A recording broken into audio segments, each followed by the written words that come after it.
फुलेन भैया जिंदाबाद जिंदाबाद जिंदाबाद। फुलेन भैया जिंदाबाद जिंदाबाद जिंदाबाद। ग्राम पंचायत कनाप का मुखिया कैसा हो? फुलेन भैया जैसा हो। ग्राम पंचायत कनाप का मुखिया कैसा हो? फुलेन भैया जैसा हो। फुलेन भैया जिंदाबाद जिंदाबाद जिंदाबाद। सुन चाची सुन चाचा देखी बात मानी। सुन चाची सुन चाचा देखी बात मानी। खूबे होई गाँव के विकास हो।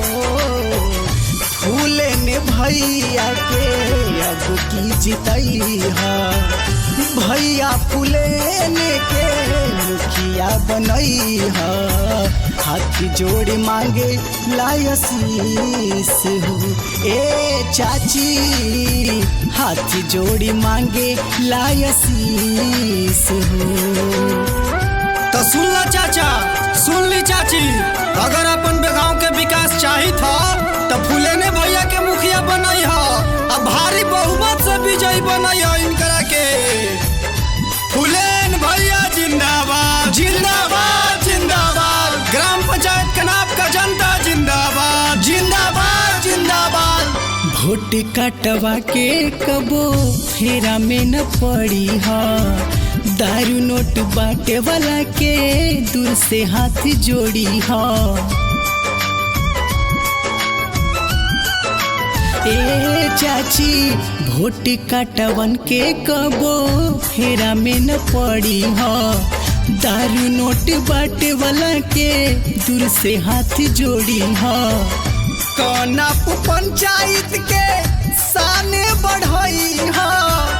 भैया फुलेन के मुखिया बनई है। हाथ जोड़ी करे ले पुकार हो। सुन काका सुन काकी देखी बात मानी।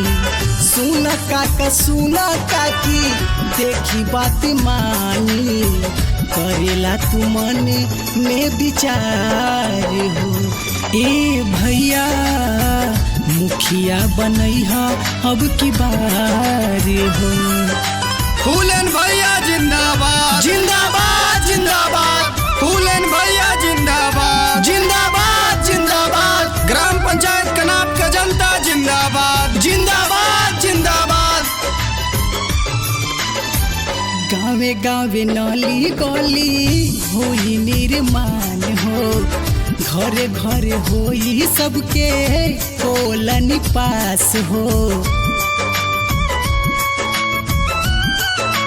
ए भैया गावे गावे नाली गली होई निर्माण हो। घर घर होई सबके कोलन पास हो। चाचा चाची काका काकी के होई पेंशनवा।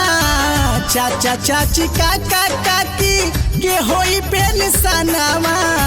राजा गाई करे ले बखान हो। सुन भैया सुन बहिनी देखी बात मानी।